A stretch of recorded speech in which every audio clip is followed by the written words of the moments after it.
ఆయన భోజన పంక్తిలో నుండి లేచి చేసిన పనికి అందరూ ఆశ్చర్యపోయారండి. ఏంటిది పేతురు ఒక్కడే మాట్లాడాడంటే అందరూ ఆశ్చర్యపోయారు. పేతురు ఒక్కడే మాట్లాడారనమాట. ఏమండి, తమలో ఎవరు గొప్పవాడు అనే విషయాన్ని, వాళ్ళ తలంపుల్లో ఉన్న విషయాన్ని దేవుడు గమనించి ఈ విషయాన్ని చేయాల్సి వచ్చింది. ఎందుకు అంటే యోహాను సువార్త 13వ అధ్యాయం 15వ వచనం ఒకసారి చూడండి. నేను మీకు చేసిన ప్రకారం ఎందుకు చేస్తున్నానంటే నేను మీకు చేసినట్లు మీరును చేయవలెనని. ఇందులో తేడా ఏమీ లేదు, అందరూ ఒకటే. మీకు మాదిరిగా ఇలాగు చేసి తిని, మీకు మాదిరిగా అంటున్నాడు చూడండి. మాదిరిగా చేసి తిని. ఈ మాదిరి అనే పదం అండి చాలా అద్భుతమైన పదం అండి. నువ్వు నమ్ముకుంటున్న దేవునికి ఏమైనా మాదిరిగా ఉన్నావా? ఎవరినైనా సన్మానిస్తున్నావా? నీలాగా చూస్తున్నావా అంటే మన దగ్గర ఆన్సర్ ఉండదనుకుంటున్నాను నేను. ఉంటే మంచిది. చదువమ్మా. మీకు మాదిరిగా ఎలాగు చేసిదిని. ఏమిటదంటే ఏమి నేర్చుకోవాలి దీని గురించి మనం అనుకుంటే మాదిరిగా చేసి తిని. అందుకే దేవుని రాజ్యము, ఇందులో కొన్ని పాయింట్స్ మనం చూసినట్లయితే ఎందుకు ఆ రోజు ఆయన శుద్ధీకరణ చేయాలనుకున్నాడు, ఎందుకు వాళ్ళు కాళ్ళు కడగాలనుకున్నాడు అంటే ఒక విషయాన్ని మనం చూద్దాం. కొన్ని విషయాలు మనం చూసి ముగించుకుందాం. ఏమండి, దేవుని రాజ్యము నెంబర్ 1 మనం మాట్లాడుకుంటే దేవుని రాజ్యము ఇహలోక రాజ్యము కాదు, ఆయన రాజ్యం. అందుకే పిలాతు దగ్గర ఉన్నాడు, నువ్వు రాజువా అని అడిగాడా? ఎస్, ఐ యామ్ కింగ్, నువ్వన్నట్టే. ఏది రాజ్యం అయింది? ఆయనకి రాజ్యం ఉందా? మరి ఎందుకన్నాడు? ఆయనకి రాజ్యం ఉందా? లేదుగా. ఎక్కడన్నా రాజ్యం ఉందా? ఏమిటా రాజ్యం? నేను రాజుని అన్నాడు పిలాతు దగ్గర, గవర్నర్ దగ్గర నుంచుని. ఆ రాజ్యాన్ని ఏంటో ఒకసారి చూద్దామా? రాజ్యం ఏది? బటులేరి, గణాలేయి, సింహాసనం ఏది? ఆయన ఏంటి అంటే ప్రిలరా, అందుకే పిలాతు దగ్గర ఆయన అన్న మాట పిలాతు గజగజలాడాడండి. ఆయన రాజ్యం ఏంటో మనం చూద్దామండి ఒకసారి. మలాకీ గ్రంథం ఆఖరిగా దేవుడు అనేక మందిని ప్రవక్తలను పంపించి వినలనక ఎంతో మంది ప్రవక్తలను చంపేసిన తర్వాత మలాకీ గ్రంథంతో ప్రవక్తలు ప్రవచనాలని క్లోజ్ చేస్తాడండి ఆయన రాజ్యం ఏంటో ఒకసారి చూడాలనుకుంటే మత్తయి సువార్త 3వ అధ్యాయము 1వ వచనం ఓపెన్ చేయండి. ఒక్క నిమిషం అమ్మా, బైబిల్ ఉన్న వాళ్ళు అందరూ ఓపెన్ చేయండి ఒకసారి. మత్తయి సువార్త 3వ అధ్యాయము 1వ వచనం. ఆ పేజీని ఇలా తిప్పండి ఒకసారి. తిప్పారండి? ఏముంది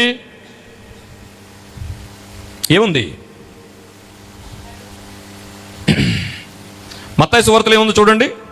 3వ వచనంలో, 3వ అధ్యాయం 1వ వచనంలో, పరలోక రాజ్యము సమీపించి ఉన్నది, మారు మనసు పొందుడని యూదయ అరణ్యములో ప్రకటించుచుండెను. ఒక్కసారమ్మా, ఎప్పుడండి ఇది? మత్తయి సువార్త 3వ అధ్యాయం 1వ వచనం 1వ వచనంలో నుంచి ఒక పేజీ వెనక్కి తిప్పండి. మత్తయి సువార్త అని వచ్చిందండి. మత్తయి సువార్త తర్వాత ఏముంది? ఇటు వచ్చేస్తే ఒక బ్లాంక్ పేపర్ ఉంది, వైట్గా. అవునా? ఉందండి? తిప్పండి ఒకసారి. కొత్త నిబంధన గ్రంథము. ఆ గ్రంథం తర్వాత ఒక ఖాళీ పేపర్ ఉంది కదా అక్కడ, ఉందండి? ఖాళీ పేపర్ని తిప్పండి. ఏమొచ్చింది? మలాకీ గ్రంథం వచ్చింది. కింద ఏమని ఉంది? సమాప్తము. దేవుడు అనేక ప్రవక్తల చేత చెప్పించి ఎన్నో వింటుండగా ప్రవక్తలను చంపేస్తున్నారని మలాకీ గ్రంథంతో సమాప్తం చేసి తీసేసి ఒక ఖాళీ పేపర్ని పెట్టి మరలా ప్రవక్తలు లేకుండా చేసి ఇదిగో 3వ అధ్యాయంలో ఒక ఆయన దేవుడు మాటలు వినిపిస్తున్నాడండి. ఈ ఖాళీ పేపర్ వయసు ఎంతో తెలుసండి? 400 అక్షరాల 25 సంవత్సరాల ప్రియులారా. 425 సంవత్సరాలు దేవుడు ఎవ్వరితో మాట్లాడడం మానేశాడు. దేవుడు ఎవ్వరితో ఒక మాట కూడా వినిపించడం మానేశాడు. ఆ ఖాళీ పేపర్ వయసు ఎంతో తెలుసా?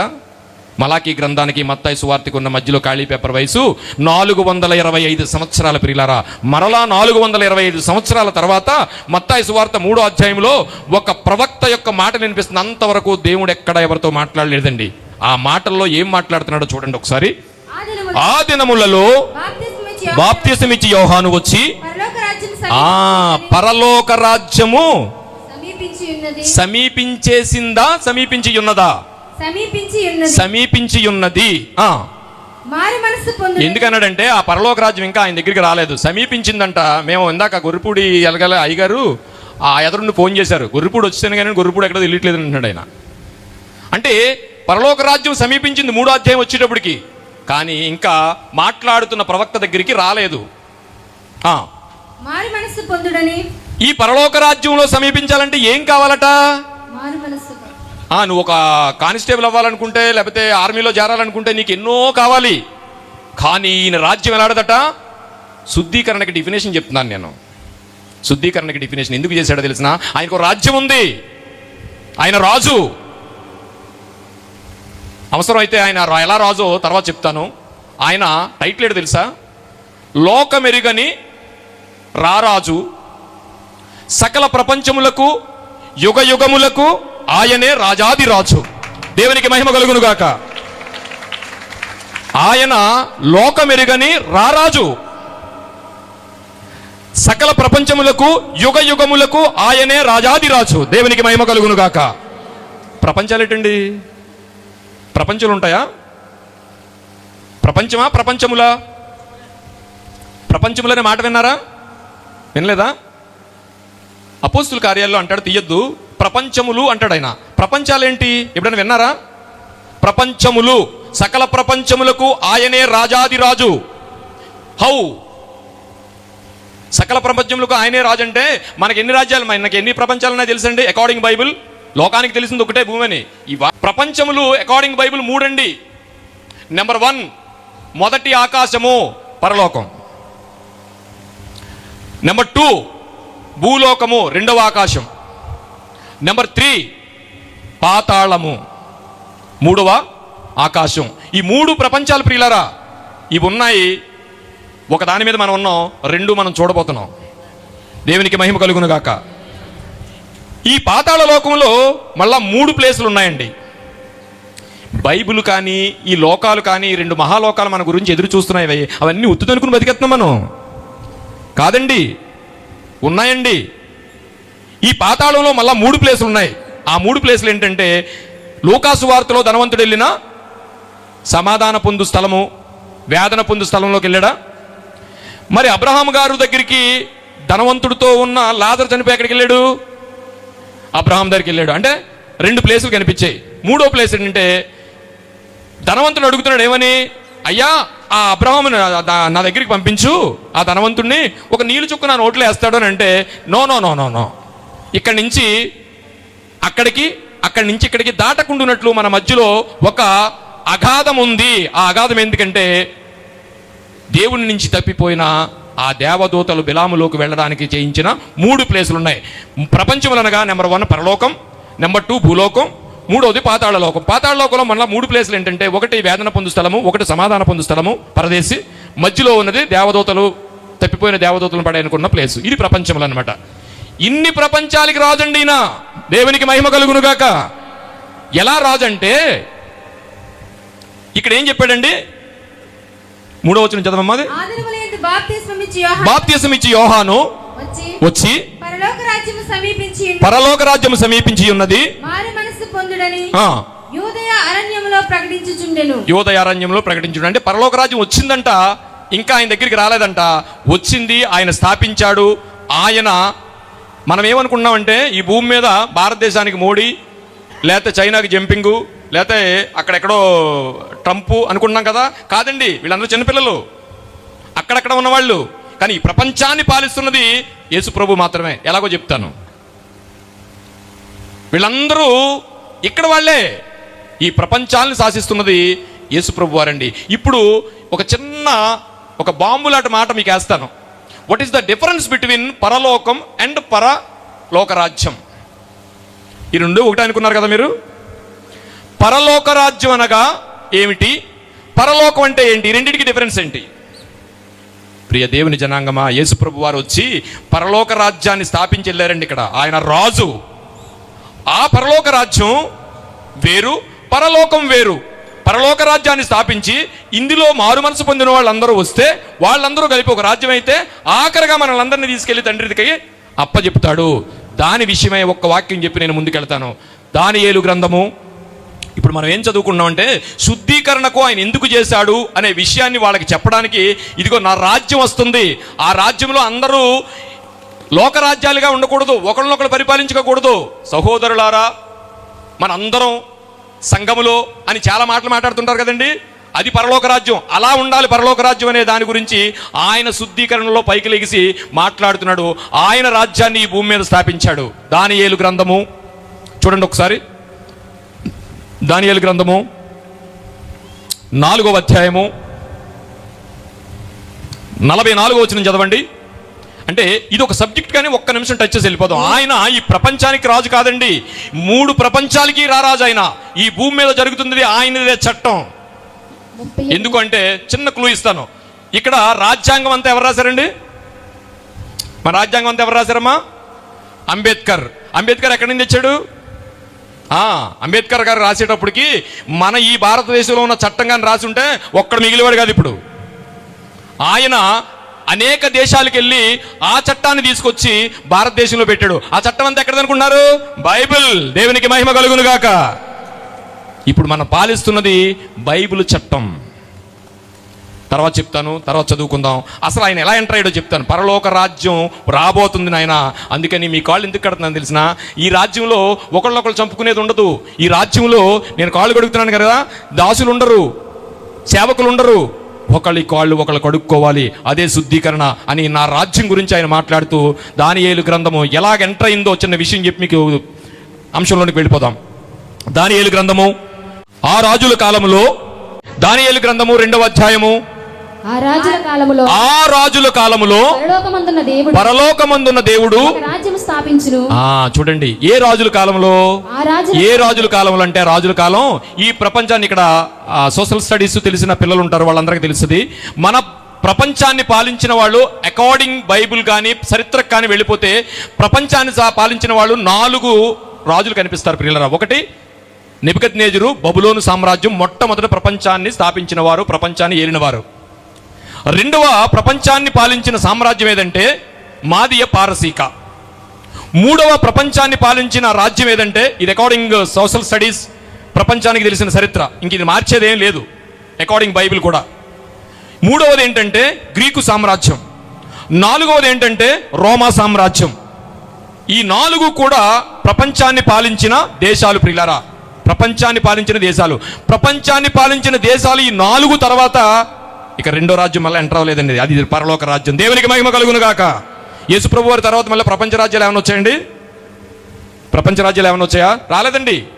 యేసు ప్రభు వారు పుట్టేటప్పటికి, యేసు ప్రభు వారు పుట్టినవారా వచ్చినవారంటే ఆయన పుట్టినవాడు కాదు, వచ్చినవాడు కనుక ఆయన ఈ భూమి మీదకి వచ్చేటప్పటికి ఏం పాలిస్తుంది తెలిసినండి? రోమా ప్రభుత్వం ప్రపంచాన్ని పాలిస్తుంది. రోమా ప్రభుత్వం తర్వాత మరో దేశాన్ని, ప్రపంచాన్ని పాలించే రాజ్యం రాలేదు. అదే క్రీస్తు రాజ్యం ఇప్పుడు పరిపాలిస్తున్నది. ఆ రాజుల కాలంలో, ఏ రాజుల కాలంలో అంటే ఆ 4 ప్రపంచాన్ని పాలించిన 4 సామ్రాజ్యాలు తర్వాత ఆ రాజుల కాలములో పరలోకమందున్న దేవుడు ఒక రాజ్యము స్థాపించెను. దానికి ఎన్నటికీ నాశనము లేదు. ఆ రాజ్యము దానిని పొందిన వారికి కాక మరెవరికి ఏం పొందాలట? అదే మాట్లాడుతున్నాడు అక్కడ. ఎవరు? యోహాను గారు. పరలోక రాజ్యము సమీపించుచున్నది, మీరు మారు మనసు పొంది ఆ రాజ్యంలో చేరండి. ఇదంతా ఎందుకు మాట్లాడుతానంటే, నాయన నా రాజ్యం ఉంది కదా, నా రాజ్యంలో మీరు అందరూ ఇలాగ ఉండాలి అని శుద్ధీకరణ దినాన్ని ఆయనకి చెప్పిన మాట అన్నమాట అండి. అది నెంబర్ 1. దేవుడు రాజ్యం ఎలా ఉంటుందో చెప్పాడు. చదువమ్మా, అది పూర్తిగా చదువు. అది ముందు చెప్పిన రాజ్యములన్నిటి కొట్టేసిందంటండి. ఎలా కొట్టిందని తెలిసినండి? పగలుగొట్టి నిర్మూలము చేసి అది యుగముల వరకు నిలుచును. చేతి సహాయము లేక అది ఎవ్వరు చేయించలేదంటండి. ఎవ్వరు ఆ రాజ్యాన్ని పడగొట్టలేదటండి. నెబుకద్నెజరు ఒక విగ్రహాన్ని నిలబెట్టాడు. ఆ విగ్రహానికి పూజించమన్నాడు. ఆ కళ వచ్చింది. ఆ కళలో చెప్పాడు. దానియేలు గారు ఆ కళ భావం అంతా చెప్పేశాడు. అందులో ఉన్న 4 రాజ్యాల గురించి చెప్పేశాడు. ఆ రాజ్యం ఎలాగంటర్ అయిందంటే, ఆ రాజుల కాలంలోనే ఈయన వస్తాడని నిర్మించాడట. ఆ రాజుల కాలం తర్వాత ప్రపంచ రాజ్యాలని లేవు. ఆ ప్రపంచ రాజ్యాలను ఏలుతున్నవాడు క్రీస్తు రాజ్యం మాత్రమే. అదే పరలోక రాజ్యం. ఆ పరలోక రాజ్యంలో చేరాలనుకుంటే ఏం చేయాలంటే మారు మనసు పొందితే చాలంట. ఇవాళ చాలా మంది పొందారు. దేవునికి మహిమ కలుగును గాక. ఆ రాజ్యంలో చేరాలంటే ఏం చేయాలి? మారు మనసు పొందాలి. 45 చదువమ్మా. చేతి సహాయము లేక ఆ రాజ్యం ఎలా వచ్చిందంట? చేతి సహాయము లేక పర్వతము నుండి తీయబడిన పర్వతము నుండి తీయబడిన ఆ రాయి ఇనుమును ఇత్తడిని మట్టిని వెండిని బంగారమును పగలగొట్టే 4 సామ్రాజ్యాలను పడగొట్టేసిందండి. తమరు చూసితిరే ఇందువలన మహాదేవుడు ముందు జరగబోవు సంగతులను రాజునకు తెలియడానికి కల నిశ్చయము. చాలండి. పరలోక రాజ్యం ఎలా వచ్చిందో తెలుసండి ఇప్పుడు. ఆ రాజుల కాలంలో ఇప్పుడు మీకు క్లియర్గా అర్థమై ఉంటుంది. పరలోక రాజ్యము క్రీస్తు రాజ్యము ఇప్పుడు ఉన్నది ఏంటండి?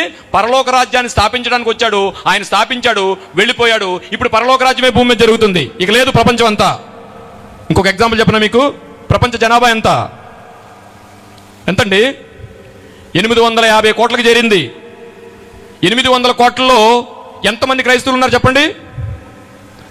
Of more than 4000. అంటే ప్రపంచ జనాభాలో సకానికంటే ఎక్కువగానే ఆ రాజ్యంలో చేరిపోయారు అప్పుడే. ఇప్పుడు చెప్పండి మెజారిటీ ఎక్కడో. కానీ ఈ రాజ్యంలో పాలించే వాళ్ళు ఎవ్వరు ఉండరు. ఇక్కడి నుంచి అన్ని ఆర్డర్స్ ఎక్కడి నుంచి వస్తాయి తెలిసిన? ఇగో నెంబర్ 1 ఆ లోకం నుంచి వస్తాయి అని చెప్తూ ఆ రాజ్యం గురించి మాట్లాడుతున్నాడు. ప్రియ దేవుని సంగమా, మరొకసారి చెప్పుకుందాం. పరలోక రాజ్యం వేరు, పరలోకం వేరు. ఇది ఆయన స్థాపించి వెళ్ళిపోయాడు పరలోక రాజ్యాన్ని. ఆ రాజ్యంలో మనందరం మారు మనసు పొంది చేరితే ఆయన రాజ్యంలో చేరతాము.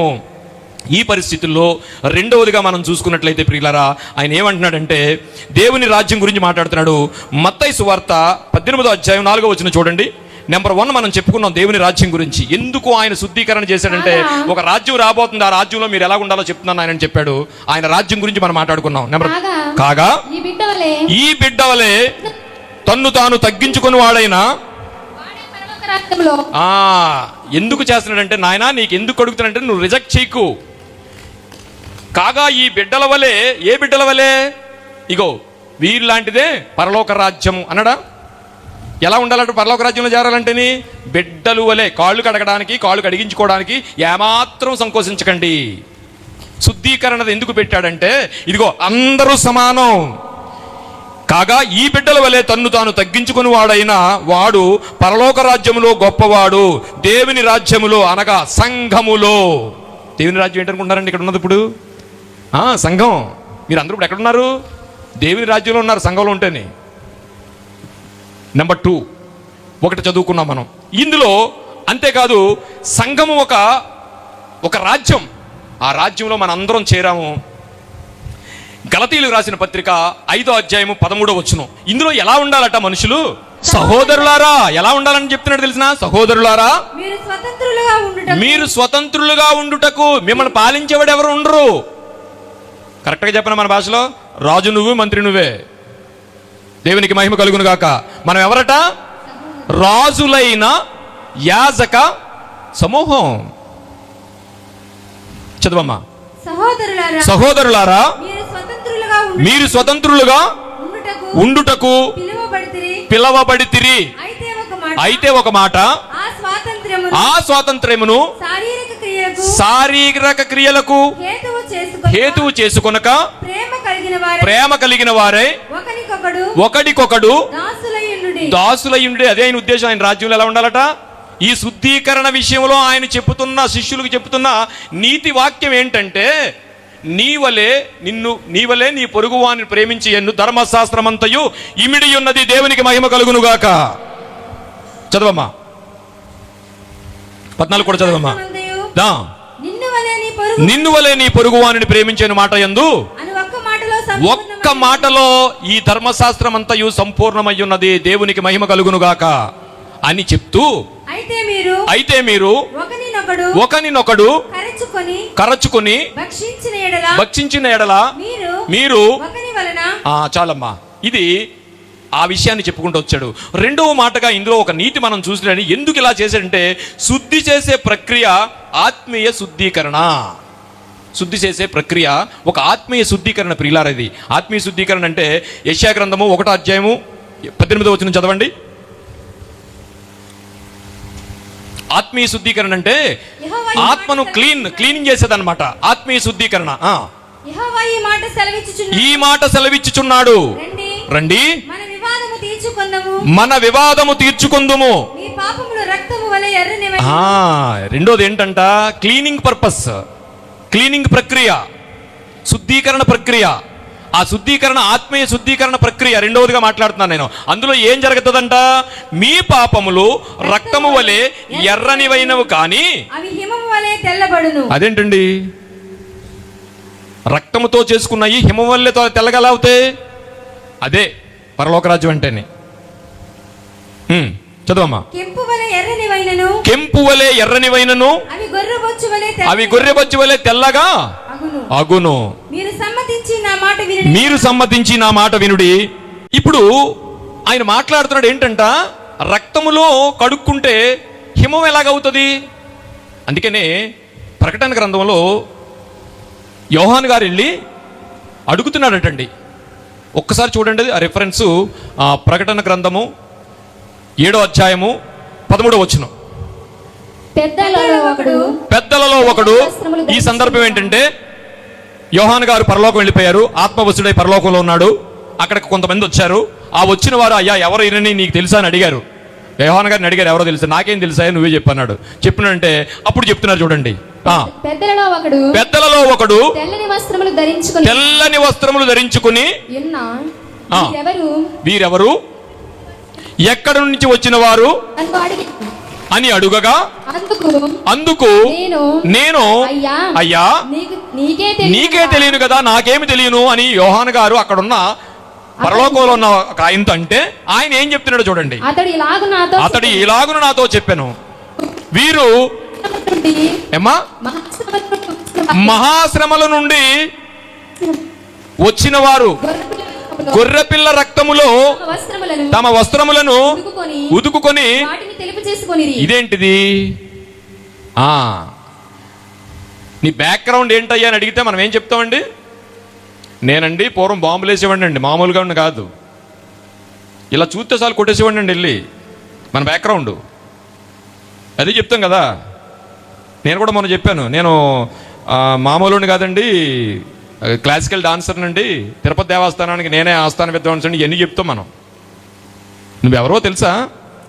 పాపముల చేతను అపరాధముల చేతను చచ్చిన వారు అయ్యుండగా ఆయన తన కృప చెప్పున మనల్ని బతికించాడు. దేవునికి మహిమ కలుగును గాక.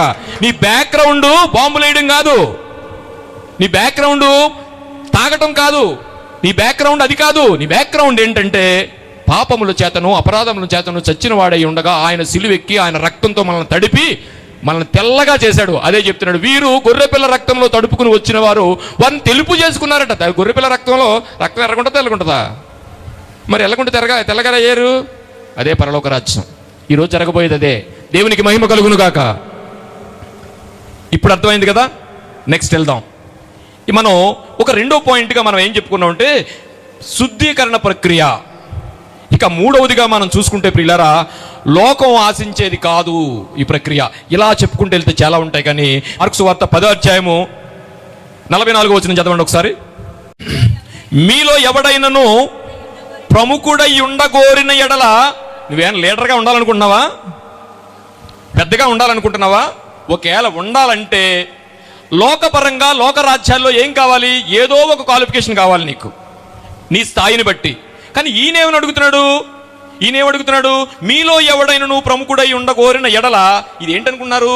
శుద్ధీకరణ ఎందుకు చేస్తున్నాడంటే దాని క్వాలిఫికేషన్ చెప్తున్నాడు, దాని యొక్క స్థితిని చెప్తున్నాడు, దాని యొక్క నీతిని చెప్తున్నాడు. శుద్ధీకరణలో ఉన్న నీతిని ఎందుకు చేస్తానో తెలుసా? పేతురు, నీ కాళ్ళు ఎందుకు అడుగుతున్నా తెలుసా? లోక రాజ్యాలు వేరు, నా రాజ్యం వేరు, నా రాజ్యంలో ఎలాగ ఉంటుంది అని చెప్తున్నాడు. ఏమంటున్నాడు? మీలో ఎవడైనను ప్రముఖుడై ఉండగోరిన ఎడల వాడు అందరికీ. ఫోన్ చేస్తే మీ భాస్కర్ ఎత్తరా? ఏదడిగినా చెప్పరా? చెప్తారు. అందరికీ సమాధానం చెప్పాలి. అలాగే మనుష్య కుమారుడు పరిచారము చేయుటకు రాలేదు. కానీ ఎందుకు రాలేదటండి ఆయన? ఆ విషయాన్ని చెప్పడానికి. నాయనా, నేను వచ్చింది పరిచారం చేయించుకున్నటకు కాదు, పరిచారము చేయుటకు నేను వచ్చాననే విషయాన్ని చెప్తున్నాడు. ఆయన చూపించిన ప్రేమను మనం చూపించాలి ప్రియులారా. ఆయన ఏం ప్రేమ చూపించాడు? ఏం ప్రేమ చూపించాడంటే ఆ ప్రేమకు పెట్టిన పేరు గ్రీకు పండితులు అగాపే. దానికి నిబంధనలు లేవు, హద్దులు లేని ప్రేమ. ఉదయాన్నే వెళ్తాడు బస్ స్టాప్లోకి, హాయ్ అంటాడు, ఏదోటి చెప్పు అంటాడు, మధ్యాహ్నం కలుస్తాడు, సాయంత్రం ఓకే అనకపోతే మరుసటి రోజు బస్ స్టాండ్కి వచ్చి యాసిడ్ పోసేస్తాడు. అది ప్రేమ. ఇప్పుడు ఒక తల్లిని తండ్రిని ఆస్తి ఇమ్మని అడుగుతాడు, ఇవ్వకపోతే వృద్ధాక్షంలో జాయిన్ చేసేస్తాడు, లేకపోతే ఎక్కడ వదిలేసి వచ్చేస్తాడు. అది ఎక్కడ ప్రేమ. కానీ ఈ ప్రేమ ఏంటి తెలుసా? ఈ ప్రేమ ఏంటి తెలుసా? దానికి ఎల్లలు లేవు, హద్దులు లేవు.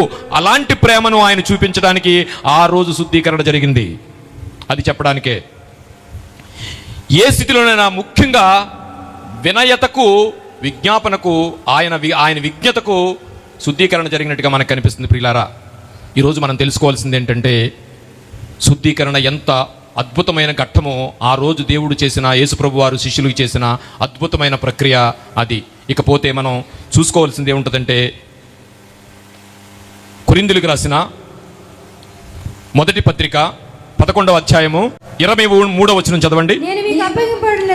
నేను మీకు అప్పగింపబడిన దానిని ప్రభువు వలన పొంది తిని ప్రభువైన యేసు తాను అప్పగింపబడిన రాత్రి ఒక రొట్టెని ఎత్తుకుని కృతజ్ఞతాస్తుతులు చెల్లించి దానిని విరిచి ఇది మీ కొరకైన నా శరీరము నన్ను జ్ఞాపకము చేసుకొనుటకై. ఏం జ్ఞాపకం చేసుకోమన్నాడండి? నన్ను జ్ఞాపకము చేసుకొనుటకై దీనిని చేయుడని చెప్పాను. ఆ ప్రకారమే భోజనమైన పిమ్మట ఆయన పాత్రను ఎత్తుకొని ఈ పాత్ర నా రక్తము వలనైనా కొత్త నిబంధన. మీరు ఏంటి ముందు చెప్పాడు కదా, ముందేం చెప్పాడండి? 25వ వచనంలో ఏం చెప్పారు?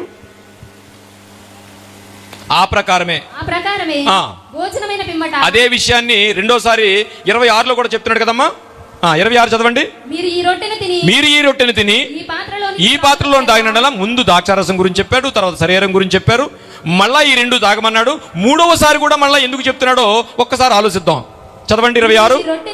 మీరు ఈ రొట్టెను తిని ఈ పాత్రలోని తాగినప్పుడల్లా ప్రభువు వచ్చే వరకు. ఏమండి, ఏం జ్ఞాపకం చేసుకోమన్నాడండి ఆయన మరణమును ప్రచురించుదురు. చేస్తున్నారా? తాగుతున్నారు కానీ చేస్తున్నారా? మరణాన్ని ప్రచురించడం అంటే ఏమండి, జ్ఞాపకం చేసుకోమంటే ఆయన కొరకు ఇప్పుడు దుఃఖించాల్సిన అవసరం ఏం లేదు. ఎంత ఆయన జ్ఞాపకం చేసుకోవడం అంటే మామూలు విషయం కాదు ప్రియులారా. ఎలాంటి అద్భుతమైన భయంకరమైన మరణాన్ని చేశాడో ఆ మరణాన్ని జ్ఞాపకం చేసుకుంటూ మనం చేయాల్సిన క్రియ ఏంటంటే ఆయన వచ్చే వరకు ఆయన మరణాన్ని ప్రచురించుదురు అన్నాడా? ప్రచురించండి అన్నాడా? ప్రచురించుదురు. మీ ఇంట్లో ఎవరైనా పిల్లాడికి ఓ మాట చెప్తారు, ఏమనంటే, ఒరే నేను చెప్పాను కదా నువ్వు చేస్తున్నావు అంతే, దానికి నువ్వు చెయ్యే అన్నదానికి ఎంత తేడా ఉంది? This is order. ఏం చెప్తున్నాడు? ఆర్డర్. ఆయన వచ్చే వరకు ఆయన మరణాన్ని ప్రచురించాలి. మీరు ప్రచురించడం మొదలు పెడితే అగా ఎదుర్కొంటూ ఉన్నది కూడా కొనాలి. ఇప్పుడు దేవునికి మహిమ కలుగును గాక. ఒక్కళ్ళన్నా ప్రచురణ చేస్తున్నారా? నీతో పాటు ఎవరినన్నా ఒక్కళ్ళకన్నా తీసుకొచ్చారా? ఆయన వచ్చే వరకు ఆయన మరణాన్ని ప్రచురణ అంటే నువ్వు సువార్త చేయాలి. సువార్త చేయకపోతే నువ్వు తీసుకున్న ఆ రొట్టు ద్రాక్షారసానికి ఆయన ఆర్డర్ ఇచ్చాడు చేయమని. ఏం జ్ఞాపకం చేసుకుంటామన్నాడంటే, ఇదిగో నేను వచ్చే వరకు ఇది జరిగించడానికి మాత్రం మర్చిపోకండి అనే విషయాన్ని 3 సార్లు చెప్పి 3వసారి దీన్ని మనల్ని ఎంటర్ చేశాడు. దానివల్లనేనట అనేక మంది నిద్రించుచున్నారనే మాటలు కూడా మాట్లాడారు. ప్రియ దేవుని జనాంగమా, ఈరోజు దేవుడు మనతో మాట్లాడింది ఏంటంటే, శుద్ధీకరణ ఎందుకు చేశాడంటే చాలా అద్భుతమైన ఘట్టం ప్రియులారా ఆ రోజు ఆయన చేసింది. అలాంటి విషయాలను ఎన్నో మనకి దేవుడు చూపించాడు, అనేక విషయాలు మనతో మాట్లాడాడు. ఈ ఆఖరిగా మనకి ఇందులో చెప్పిన విషయం ఏంటంటే, ఇగో మీరు ప్రచురణ చేయాలి, ఆయన వచ్చే వరకు ఆయన మరణాన్ని ప్రచురం చేయాలి అని మాట్లాడుతూ వచనం చదువుకుని మనం ముగించుకుందాం. దేవుడు ఇంత అద్భుతమైన ఈ ఘట్టాన్ని ఎందుకు చేశాడంటే, ఇదిగో ఆయన రాజ్యం ఒకటి స్థాపించాడు. ఆ రాజ్యంలో మనందరం చేరాలనుకుంటే ఆయన రొట్టె ద్రాక్షారసాన్ని తీసుకోవాలి. దానికి అర్హత పొందుకోవడానికి ఏం చేయాలటండి? మారు మనసు పొందాలి అన్నాడు. మారు మనసు పొంది ఈ రాజ్యంలో చేరాలట. ఆ రాజ్యంలో చేరినప్పుడు ఆయన రాజ్యాన్ని పట్టుకుని తన తండ్రి అయిన దేవునికి అప్పగించుకుంటాడు. ఈ ప్రపంచం, ఈ రాజ్యం, దేశం అంతా ఉంది, ప్రపంచం అంతా ఉందండి. క్రైస్తవులు అయితే అక్కడక్కడ ఉందా? ప్రపంచం అంతా ఉంది. ఈ లోకాన్ని పరిపాలిస్తున్నది క్రీస్తు రాజ్యమేనండి. ఆ రాజ్యం గురించి మరొక్కసారి దేవుడు అవకాశం ఇస్తే మళ్ళీ చెప్తాను. ఇంత అద్భుతమైన ఘట్టాన్ని దేవుడు మనకి ఇచ్చినందుకు ఇక చాలా విషయాలు ఉన్నాయి కాబట్టి కాలాతీతం అవుతుందేమో. ఆఖరిగా ఆ అద్భుతమైన ఆ రాజుల కాలంలో ఏం జరిగిందో ఆ వాక్యాన్ని చదువుకుని ముగించుకుందాం. దానియేలు గ్రంథము 2వ అధ్యాయము 44-45 ఒకసారి చదువుకుందాం ప్రియులరా. ఆ రాజుల కాలములో పరలోకమందున్న దేవుడు ఒక రాజ్యము స్థాపించెను. దానికెన్నటికి నాశనము కలుగదు. దాని పొందిన వారికి కాక మరెవ్వరికి చెందదు. అది ఎక్కడి నుంచి వచ్చిందట రాయి? 40 చదువమ్మా. చేతి సహాయము లేక పరలోకము నుండి తీయబడిన ఆ రాయి ఇనుమును ఇత్తడిని మట్టిని వెండిని బంగారమును పగులగొట్టగా తమరు చూచితిరే. ఇందువలన మహాదేవుడు ముందు జరగబోవు రాజునకు తెలియజేసి ఉన్నాడు. చాలమ్మా ప్రియ దేవుని సంగమా, ఈ పరలోక రాజ్యంలో ప్రవేశించడానికి ఈరోజు అందరూ సిద్ధము కండి, మారు మనసు పొందండి. ఆయన మనకు చేసిన అద్భుతమైన త్యాగాన్ని జ్ఞాపకం చేసుకుందాం. పాలుగారు దేహము పైన పాపాత్ముల కొరడాలెన్నో, పాలుగారు దేహము పైన పాపాత్ముల కొరడాలెన్నో, నాట్యమాడినాయి నడివీధున నిలిపాయి, నాట్యమాడినాయి నోరు తెరువలేదాయే ప్రేమ,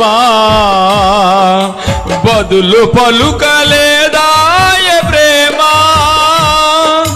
నోరు తెరువలేదాయే ప్రేమ, బదులు పలుకలేదాయే ప్రేమ. ఎవరి కోసమో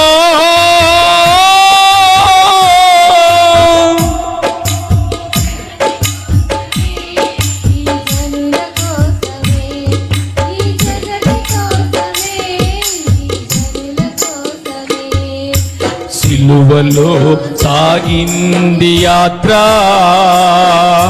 కరుణామయుని దయగల పాత్ర.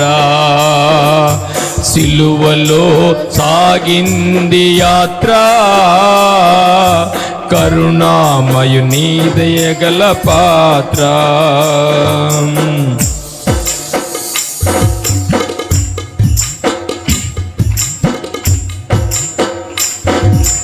చెల్లుమని కొట్టింది ఒకరు, తన మోము పైన ఊసింది వేరొకరు. చెల్లుమని కొట్టింది ఒకరు, తన మోము పైన ఊసింది వేరొకరు. బంతులాడినారు, పాదాలను పెట్టినారు, బంతులాడి నోరు తెరువలేదాయే. పురుషులందరూ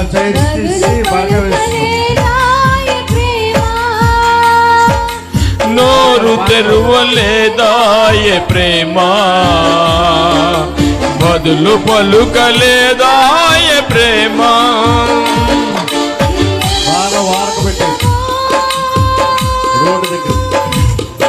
ఇది జగతి కోసమే, ఈ జగతి కోసమే, జగతి కోసమే, ఈ జనుల కోసమే. సిలువలో సాగింది యాత్ర, కరుణామయుని దయగల పాత్ర. సిలువలో సాగింది యాత్ర, కరుణామయుని దయగల పాత్ర.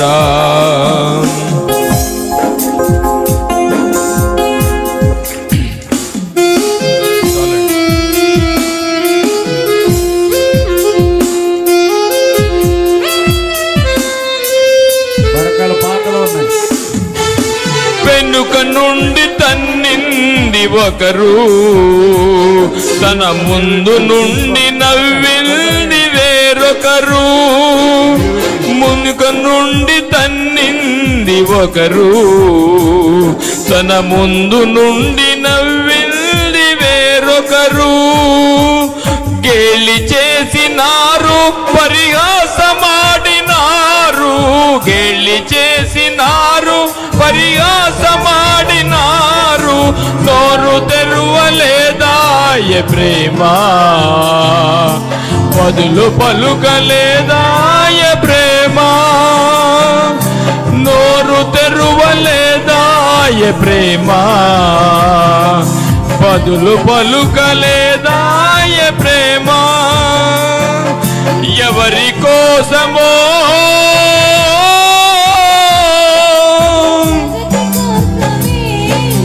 నీ కోసమే, నిధుల కోసమే, ఈ జనుల కోసమే సిలువలో సాగింది యాత్ర.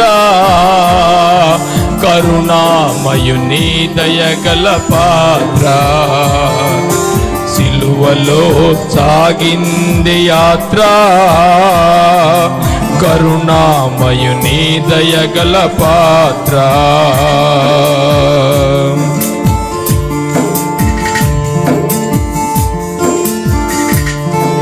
ప్రియ దేవుని జనాంగమా, ఈరోజు ఆయన మరణాన్ని జ్ఞాపకం చేసుకుంటూ, ఆయన భోజన పంక్తిలో పాల్గొంటూ, ఆయన మరణాన్ని జ్ఞాపకం చేసుకుంటూ, అతి ముఖ్యమైన అంశంగా ఆయన వచ్చే వరకు ఆయన మరణాన్ని ప్రచురించడానికి సిద్ధమవుదాం.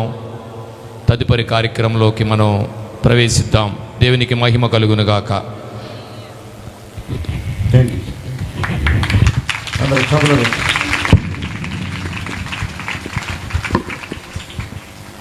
అందరూ రెండు చేతులు చాపి కళ్ళు మూసుకుని నోరు తెరిచేసయ్యా. యెషయా గ్రంథంలో రాయబడినట్లుగా ఎర్రగా ఉన్న మన పాపములను ఆయన రక్తములో తెల్లగా చేసుకున్నాను. ఈ ఉపవాస కూటలో దేవుని వాక్యము ద్వారా విని శుద్ధి చేయబడి, ఇదిగో ఈ రాత్రి నీ హృదయం యేసు రక్తం తీసుకున్న ద్వారా తెల్లటి హృదయముగా దేవుడు నీకు చేస్తున్నాడు. ఇది దేవుని రాజ్యం. మోకరింద అందరూ ప్రతి వారు మోకరించి ఈ సమయంలో ఆయన భోజన పంక్తి కూర్చున్నప్పుడు